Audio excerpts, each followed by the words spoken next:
What does it look like on your screen? Anything? Okay, here we go. We are live. Hello, Kim. How are you today? All right, good. How are you?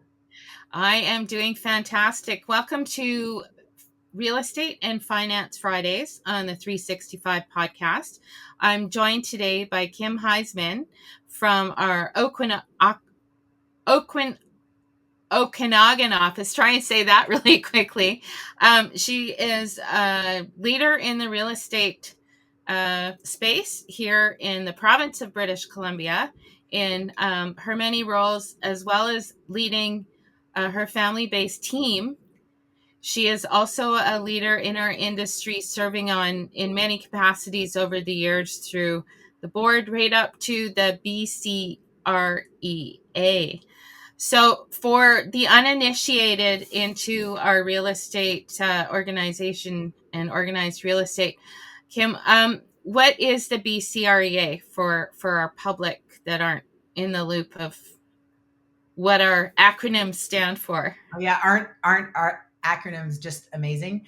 I Um, know. so it stands for the British Columbia Real Estate Association. So our association supports and advocates for the realtors of over 26,000 realtors in British Columbia, for advocating for the industry and for the public, and also the realtors, as well as providing education for realtors, and doing that kind of support in order for them to be the professionals that they are in their communities. Awesome. Well, I have such a deep respect for all of your accomplishments in our industry, and also being an Oaklandite and having been able to meet up with you in the last few years since we've launched the Okanagan office. Um, and even doing some referrals back and forth. So, today we're going to talk about what your experience is and how you help people move to the Okanagan. Um, it's one of the things. I think it's not just a financial driver that, people are leaving the lower mainland because of economic reasons, although that can be one of those things. But it's also a great destination for recreational property. It's a great destination. I think there's a lot of retired and semi-retired sort of lifestyles going on, but it's also a very vibrant, growing part of our province. So, what would you say is or say the first driver? What would you rank as one of the first drivers for people when they consider moving to the Okanagan? Well, I think when people talk about the Okanagan, I think lifestyle comes to mind for a lot of people. The climate that we live in is absolutely amazing. We're usually golfing in March, but the ski hills are still open, so you might be able to ski and golf in the same day in the early spring days. And then you get into any of the seasons, being able to really enjoy the lifestyle of the Okanagan, whether it's skiing in the winter, golfing in the spring, lakes in the summer, or wine touring into the fall. So it's a year round beautiful place to live. I've lived here most of my life, and not much would take me away from the Okanagan. But yeah, the climate, especially, is something that a lot of people consider. And when it comes to that, one of the things that I'm at least talking to people when they're relocating here is the being prepared for the new season that has definitely been prevalent is wildfire season. Yes. Yeah, so that has come to light really to the masses, in the last few years. We've had some pretty big fire seasons in the past, but it seems to be more and more every year. So it's just something that we've learned to live with, and we're starting to be smart about. But it is something to consider when moving to the Okanagan. Wow. Yeah. Well, it is, we hate to call it the smoke noggin, but sometimes it is. Sometimes it is. Sometimes it is. And I think that one of the things that came out in a lot of the news coverage last season about it was just how much the community bands together and looks out for each other. And really, I would think just from what I've heard from other friends that live up there or have cottages up there, that the fire abatement and the people who actually work on the front lines of that, it's actually a large part of the community. Like, it Mhm. takes a village, and people that wouldn't necessarily be firefighters end up volunteering. And do you can you speak to people's apprehensions around where they should buy, or what is a more, do they, is there any way to predict what is a more likely spot and to avoid it, or is that just, it's just kind of the luck of nature, or what, where the winds are blowing, or what have you? Like, there's no rhyme or reason to it. Well, I think they think there's a little bit of both, right? Because sometimes it's human caused and sometimes it's naturally caused by lightning. So obviously, if it's caused by lightning, there's nobody that can predict that. The only thing we can do is be fire smart around our homes and making sure that we're doing everything that the professionals are telling us to do, and making sure that we're removing things from away from our homes and stuff like that. Because you'd be surprised. You can see, after you go in after a wildfire and you see the swath of the fire that has burnt everything, and then there's a couple of houses right in the middle of it that have survived, and you're like, how the heck does that happen? So I think it Yeah. happens when people really take to heart the fire smart way of proofing your property as much as you can. Hmm. When people are asking me that question in regards to moving here, we're surrounded by hills and trees and mountains. So yes, you can, fire smart your property, but I don't have a guarantee that the hill across from my house might not light up in this next coming year, because it hasn't in years to come. Right. If it burned off all last year, all the supply is gone. The oddity of that burning in the next couple of years will be lower. So there's those kind of things to keep in mind. Yes. Yes. But you can't predict that. Like, even No. last year with West Kelowna, and that major fire, it was a perfect storm in regards to the fire starting when it did, the winds picking up the way it did, and the strong winds that even the firefighters and the chiefs had said, this is like fighting five fires at once in 24 hours. Like, it was Yeah. crazy. So, and nobody can predict that. So No. it's just about being prepared and knowing what it is, and making sure that you're aware of the risks and not being part of the problem. Exactly. Yeah. Exactly. Well, let's get on to a more exciting topic, at least for us. But part of our job as realtors is to explore all of the risks and rewards. Right. So, in the housing market and spring market, we just, we seem to have a late start here in the lower mainland, just because of the way the Easter weekend went, the long weekend and spring break, and people, seem to be away, or seem to be somewhat disinterested for a longer period of time after the Christmas holidays. Are you seeing it picking up? Are listing counts picking up? Are buyers? What's your Yeah. market doing there, Kim? Yeah, you know what? The more colleagues that I talk to, the more that is consensus in our area as well. It was definitely a later start, and we also think it was due to March.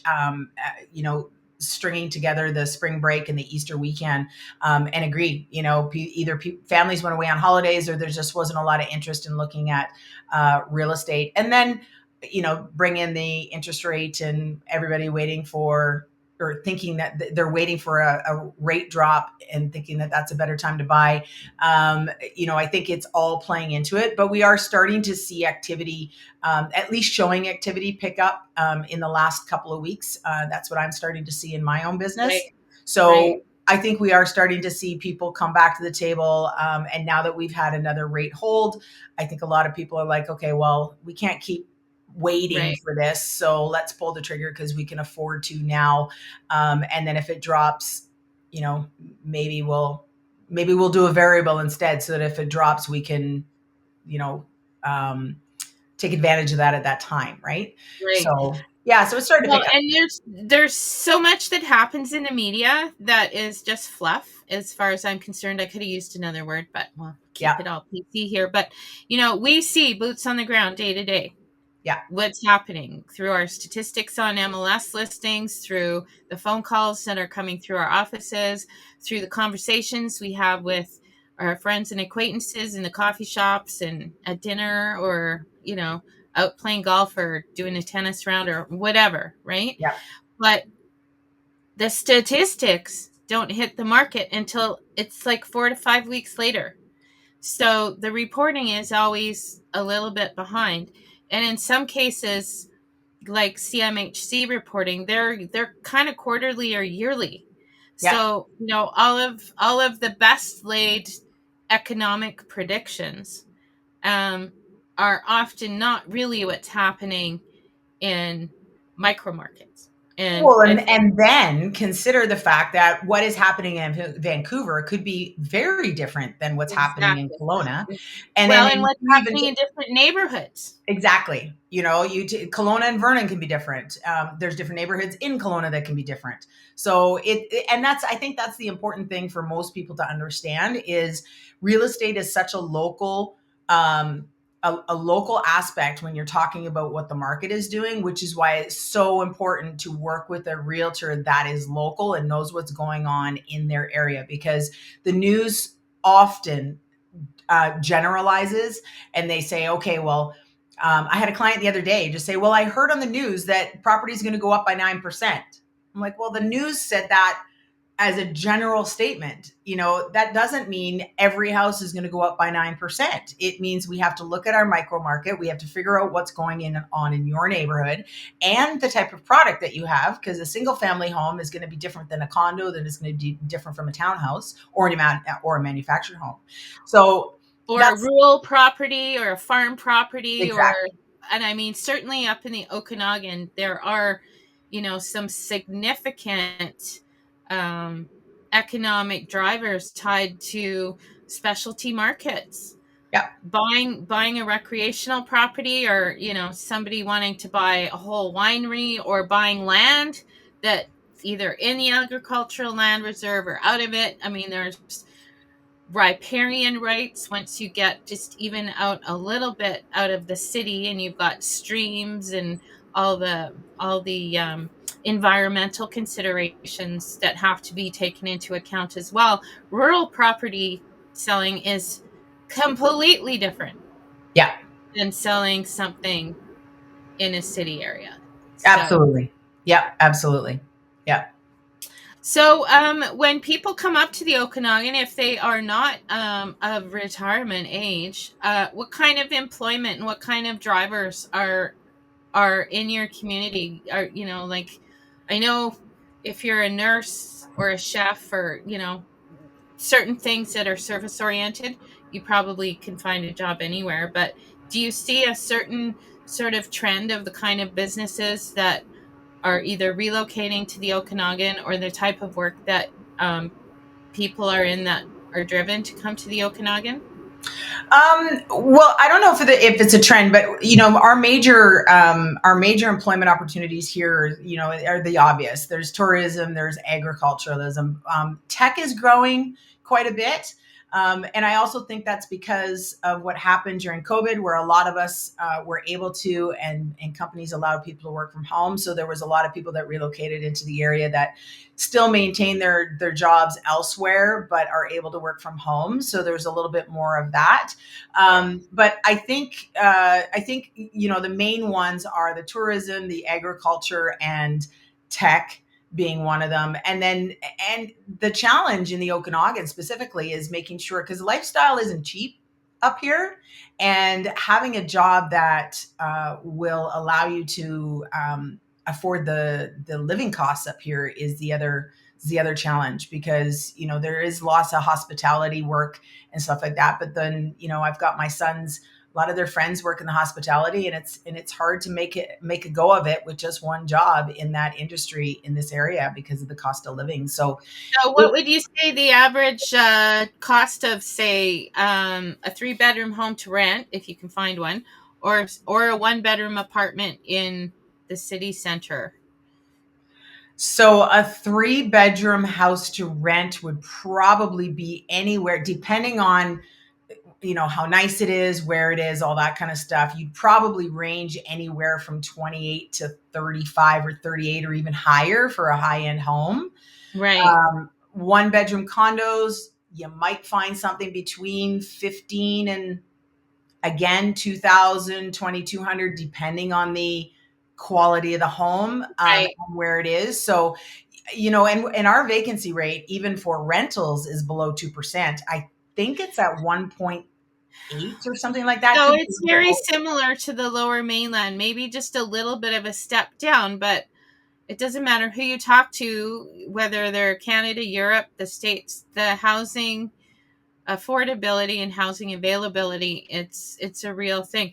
Do Oh you yeah. see within your communities that there are non-market developments happening, market developments? I mean, I know in my inbox I get, we get the promotions from the development companies for things all over the province. Depending on which companies you've subscribed to in the past, you end up on a lot of mailing lists. But are there, any particular areas in the areas that you service where you notice new builds happening or an increase in inventory in any particular category?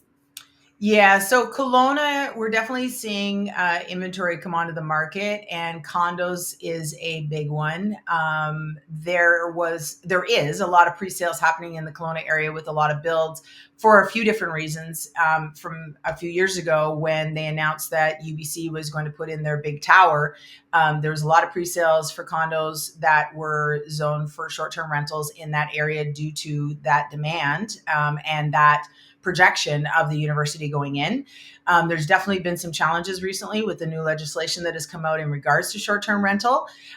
So I'm not exactly sure, and I don't have my finger on the pulse in detail in regards to that in Kelowna, but I see a lot of people being really concerned about their pre-sales that they've purchased in order to Right, short-term rental, and now see that the fact that they might not be able to, even if the building was zoned properly by the city. right, So we I think we're gonna see condos come on the market a little bit more. We are starting to see condos come up on the market a little bit more.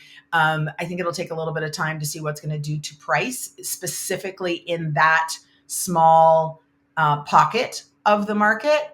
But it's definitely going to pose a problem with these new legislations that are being thrown at us with not a lot of detail, and um, the consideration of any exemptions because of proper zoning that the city had already done.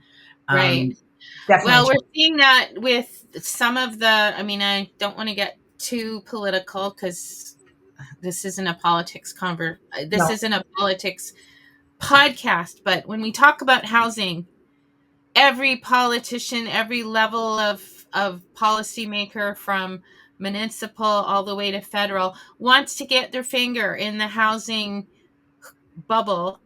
Well, I don't call it a bubble because so far, when you hear bubble, people think, oh, it's going to pop. No, it hasn't. We still don't have enough homes. People need places to live.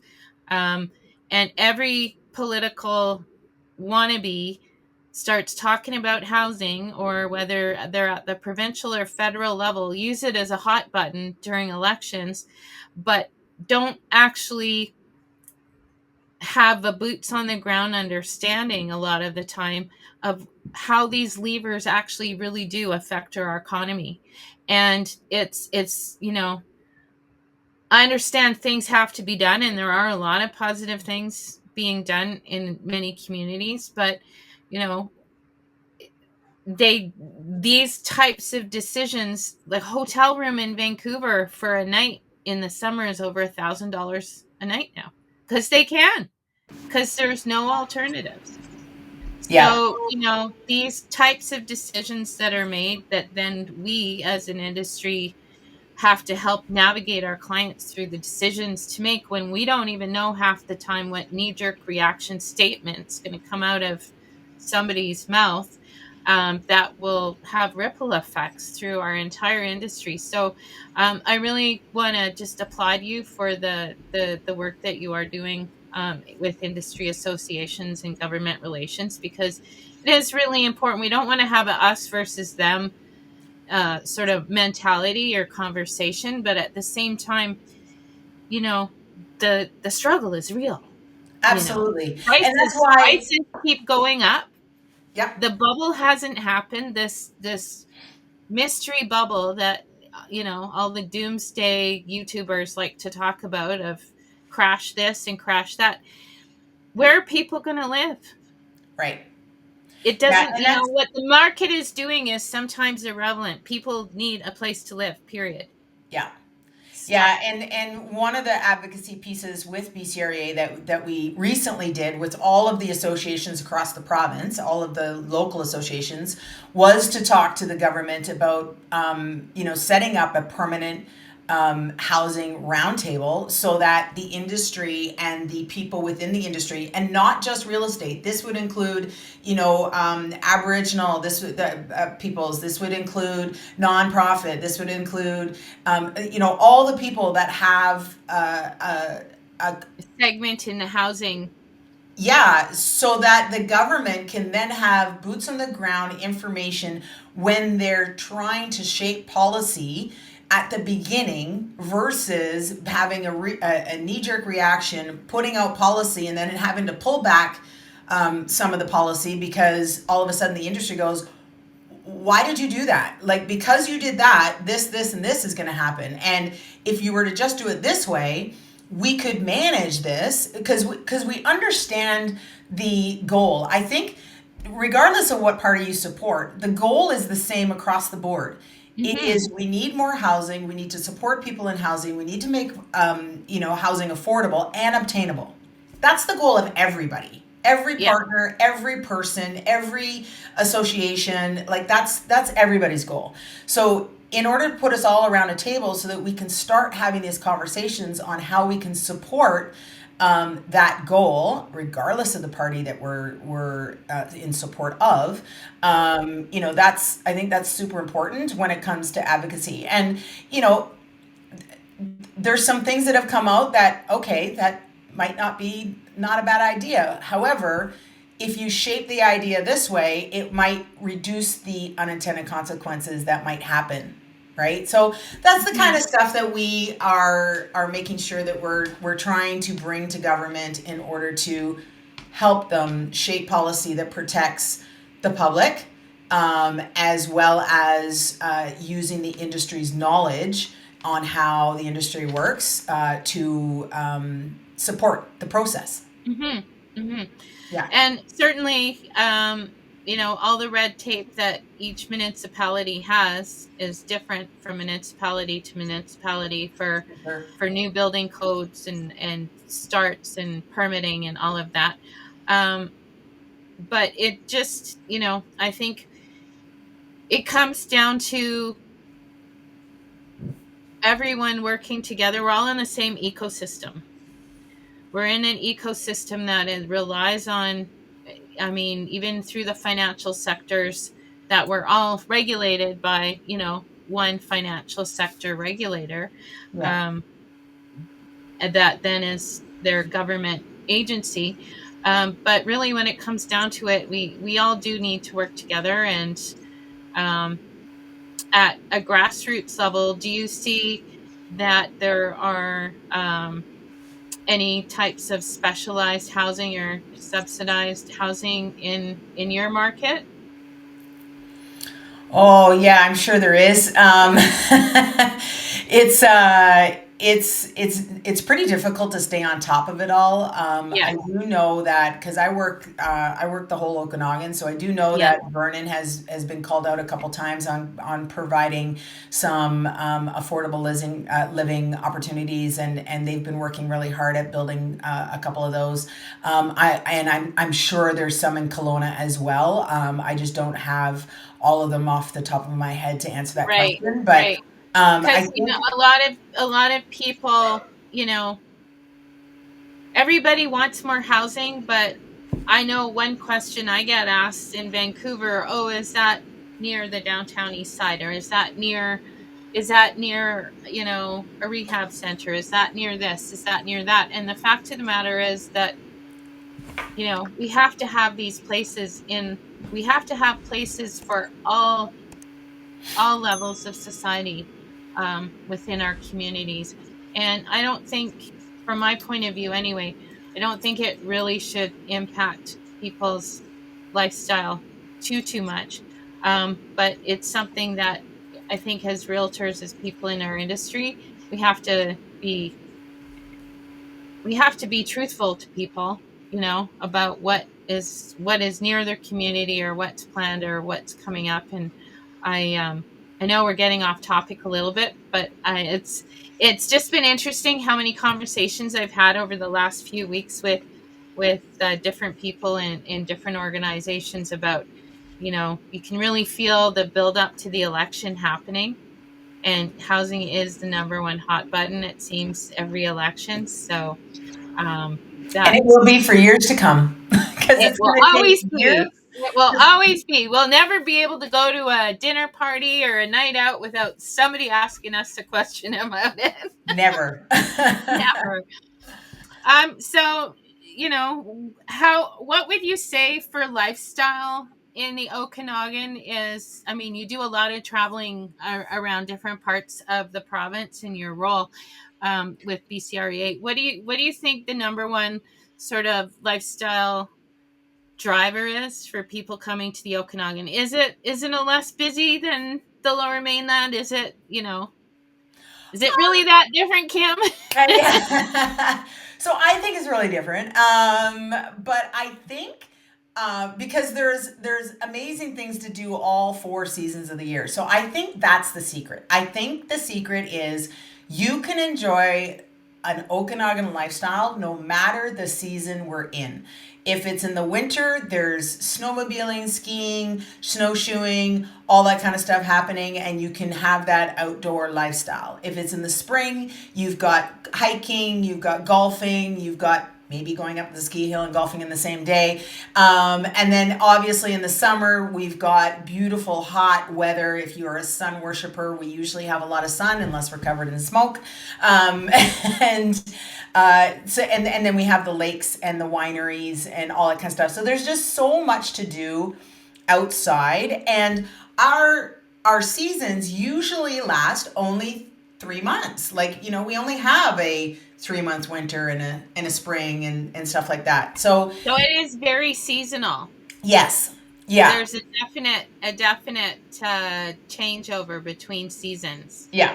Yeah, exactly, right? And so if you're not super fond on the heat, there's only a few weeks where it's really hot. If you're not super fond of snow, it's usually gone by end of February. So we're December, January, February kind of snow. Sometimes we get it in November, but Right. yeah, I think it's the seasonal aspect and being able to do something outside everywhere in the Okanagan during any time of the season. I think that's the trick. Well, that sounds like fun. Yeah. One of the things, I was up in Whistler this weekend, and one of the things that I know my nephew loves to do up there is like the little mini motocross trails and stuff like that. Do you find that the demographics of the Okanagan is very spread out as far as families, young people, retirees, like the whole spectrum of demographics? For sure. That's the one stat that, as an association, we don't have numbers of. Like, not British Columbia Association, like the local Interior Yeah. Association of Realtors. Um, the demographics of people is a little bit more difficult to figure out, but I think it's a good range. I think there's a lot of young families in here, in this area, and it's not just for the retirees. However, a lot of people do like to come here and retire because of the lifestyle. So I think there is a mix. To know the specific mix, I'm not quite sure. But I would be pretty confident to say that we've got a good mix of young, middle, and aging in the area. Right. And then as far as the way that they've built up different neighborhoods with access to schools and those types of I guess you'd say almost like a suburban versus urban mix. Yeah. Would you, because I know in Vancouver, it's, the school catchment does drive a lot of the family oriented housing. Do you find that there is adequate access to all levels of school there, or there are some neighborhoods that are definitely more popular because of a certain school? Yeah, I think you almost find that in every community because Yeah, people start talking about what school is the best. When I talk to my clients about schools, I always am very cautious because a school is good because of its faculty, not right, because of its building right. or even sometimes the location. Because you can have a school in a really nice neighborhood and the faculty is not. Wanting. Yeah, Yeah, and so therefore, if you don't have a strong faculty, the behavior within the school is not going to be desirable, right? So I always caution people and say, okay, yes, this school has a good reputation, but that could change tomorrow if all of the faculty leaves. So keep that in mind right, that it has to do with the staff that they hire and how that school is run. And that would be more important to me. Now, there are some people that definitely want to pick a neighborhood because of the school, or if they want to pick a neighborhood and then they'll just go to the school that's in that neighborhood, and that becomes a real personal choice. But I think when it hmm comes to schools, it's just really good to keep in mind that it all has to do with the faculty and how's the school run, and that is a personal choice of whether you agree or do not agree with how that school is run. right. Well, I think we're fortunate that we're kind of both past that age where Yeah. our kids and for me, my stepkids, they're all grown up now. Um, and maybe colleges, at least for a couple of my boys, are on the horizon. What are the post-secondary opportunities for people? I know UBC is expanding, but there's a number of colleges up in the Okanagan that I think there's like, isn't there a wine program somewhere or a silviculture? Like some of I've heard there's some specialty programs in agriculture that you have to actually go to the Okanagan to take, but Oh, I I didn't have ask not you heard kind of that have research actually. in it. Yeah, So I wouldn't be surprised if there wasn't specialty. I know there's specialty hockey programs in Kelowna. Um, right. yeah, so I know that for a fact. Like In regards, sports school type things. I think yeah, there's a sports school in Penticton too. I think because I've yes, been there. I've been there at the sports complex. We had provincials for diving there one year. They've got yeah, a beautiful sports complex up there. yeah, down in Penticton, absolutely. Yeah, Yeah, yeah. so there's those opportunities. I think UBC and UBCO have done a really good job at making sure that university is available here in the Okanagan versus having to go to the island or having to go down to Vancouver. Because we've got now campuses in there's 3 campuses in Kelowna with the now new tower going up, and then there's also a campus in Vernon. So you've got the not only the interior can go to those campuses, but you've also got northern British Columbia that can come to the interior versus having to go all the way down to Vancouver.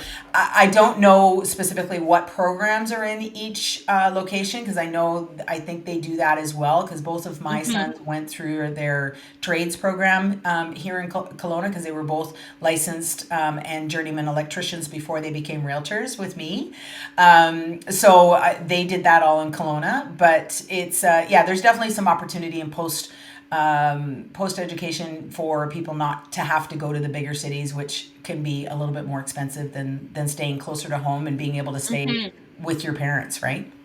Well, exactly. And I know, for instance, some clients of mine that I've introduced you to, that was part of their consideration. Their kids are still elementary and junior high level, but when you're going to make a move to an entirely new place and you have kids, it's a very different type of move than if you're retiring and maybe going to your forever home. I mean, Absolutely. sometimes when people sometimes people end up going to their forever home when they make a big move like that. So Yeah. whether they're still have kids at home or whether they're in the retirement age, um, it do they I'm kind of transitioning into this question in a weird way, but um, are there still the opportunities for additional suites or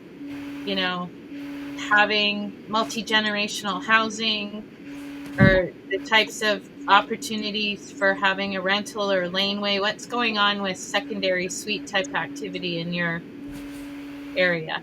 Well, that's another legislation that was put across British Columbia. So the provincial government is proposing and promoting and removing some red tape to say to people, put some suites in, have more availability in regards to secondary suites, allow people to build a carriage home on the back if their property is big enough. The challenge for a lot of municipalities is going to be the infrastructure that takes in order to make sure that happens, whether they can, tie into the sewer system or get water on their property. If it's a rural property, is there another well that can be dug, or can they put a second septic system so that they can put a second house on there? So I think those are all the different things that the governments are trying to promote in all the communities to help with our housing issues. So I think that is good. And sometimes you've got that, you're fighting that NIMBYism of not in my backyard, we don't want suites, we don't want this, we don't want that. So, those smaller municipalities that are, and have been fighting against that for so long, have basically been told, this is going across the province. We need more housing. So yeah, we'll see. I think we're going to have more opportunities for that.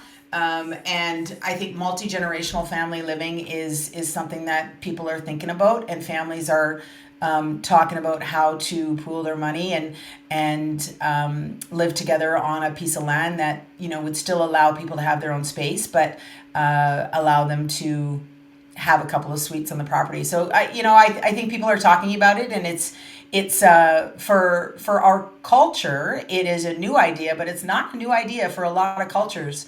Um, No. there's a lot of cultures that I know, friends of mine, that this is just the way they've always done it. So it's just Mhm. foreign to them that we wouldn't think about. Why Why wouldn't don't your we? grandparents Yeah, live in your same house? What's wrong with you? right.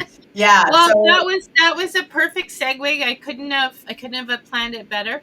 I actually live in co-housing, and co-housing is stratified housing, but you have a very large amenity space, usually like a kitchen slash um, dining room slash meeting space slash kids playroom slash they call it the common house. And it's been a big adjustment for me from going to solitary condo dweller, hopefully saying hi to the neighbor on the elevator, but nobody's in your face about anything, to living in community right, where we are very much about, it's built in a sort of around a central courtyard.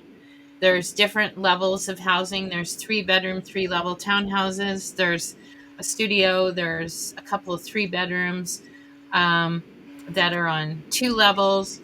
There's a couple 2 bedrooms that are on 1 level. So within our 22 unit structure, we have a number of different types of units, but we're self managed, but we're a strata. right, So, these types of housing opportunities are when a group of people get together, they call it forming, and they say, okay, these are the kind of common amenities we'll share as a group. We're going to pool our money together and we're going to become de facto developers of our own community. So that is something that there seems to be some co-housing groups forming all over the province now. It's gaining momentum as a way for people to pool their resources, right. and it's not for everybody. No, Sometimes I wonder if it's even for me, but that is also something that I think the lenders are finally getting their head around. How can we, people that maybe not part a familial relationship, but a best friend, or you Yeah. know, cousin, or two families Yep. pooling together to, the old duplex thing where you take one half, I'll take the other half. So seeing all the opportunities for different forms of housing to come into our market is pretty exciting, I think. Absolutely. Yeah. Yeah, absolutely. It's funny that because actually one of so my both of my sons are in that demographic of 30 to 32. They're both in that range. So and a lot of their friends would love to get into housing, but they can't afford or can't get approved for it by themselves. But if two of them came together and co-housed or co-owned, they might be able to afford to buy something and co-own it. So those are the conversations that are starting to happen with their Mhm. generation on how to get into the housing market. Well, and it seems from what I've noticed, because I have become quite involved in the co-housing infrastructure, not infrastructure, but just the whole idea of it, is that the mindset of the sort of younger millennial and X. Well, I'm an X. Anyway, all those letters that come after X Right. is almost in a way harkening back to the ideals from the 60s, where we got to live in community because this is kind of our only option at this point. And the whole idea of sustainability and sharing resources and coming together for a common cause, it's, it can still be done in the open market. Yeah. And I think that's the big shift, is individuals finding a way to come together to do these things, instead of just relying on a government agency or a particular program to do it. To have individuals come together Yeah. to create the type of housing that they need, Yeah. which is, I think, really exciting. I've attended a couple of forming, what they call forming groups, where people have joined a group and they've put in their initial, seed money to be in this group. And it's I think it's something that we're really going to see explode in the next 10 to 15 years, because as a group of 10 or 15 people, and you pull together, you can certainly buy land and do something. Yep. And you know it's not unheard of for people now to start asking about doing that kind of a project. So Well, and I hope lenders and insurers and all those people that we need to be on board for this to work, I hope they all understand and are open to these new ideas about housing and getting people into housing, because it's going to take a mind shift for everybody to understand how it's going to work and to help make it work instead of being blockages to block it because well, that's never how, we can't do that, we've never done it that way, right? So I really hope that we get that mind shift in all of the different industries that support and promote housing, because we'll need it. We'll need the we lenders to need it. agree. We need every trick we Yes. can come up with, every great idea, Yeah. that people people are pretty inventive when it comes right down to it. Yeah, Um, it's just the acceptance part of it that is sometimes a yes, challenge, right? They don't like yeah, something that's different or changed. no, So I think we all need to have a change mindset. We all need to embrace change. It's happening regardless. So you're either going to fight it all the way, or you can jump on board and try and figure out how to make solutions. So I think that's, if we can have that mind shift of jumping on board and being part of the solution versus trying to dig in our heels and keep it the way it was, because it's not going to. We can't no, keep living the way it was because we'll never solve the problem. exactly, Yeah. exactly. Well, I think for a closing note, I'd like to ask you, what is the most unusual property you've ever sold? Have you ever sold a yurt or anything kind of weird? No, I have never sold. I do know that there is a tire house here in Vernon. It was a house totally made out of rubber car tires. Right? I've never been in it. I don't. I've never. But there is one here that's that different. I don't have any odd stories in regards to different kinds of real estate. I love selling beautiful homes. That's all off. What we love, right? It's so amazing to walk through a gorgeously staged home. But even from that extreme to working with first time home buyers and teaching someone how to use real estate or their first condo that needs a ton of work to it, and teaching someone how to use that to create their Yeah. own equity. I love that. So Yeah. I got a wide range of things that I love to do in real estate, but nothing out of the ordinary.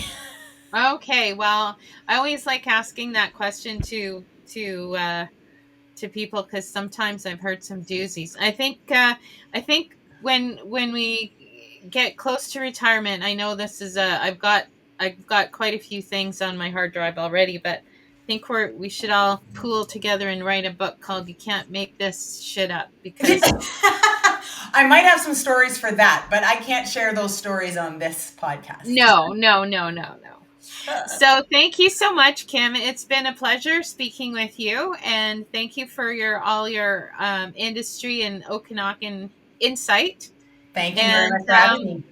I look forward to seeing you next time you're in Vancouver, or maybe I might make it up there myself There you sometime this. go. We'll see you Okay, soon.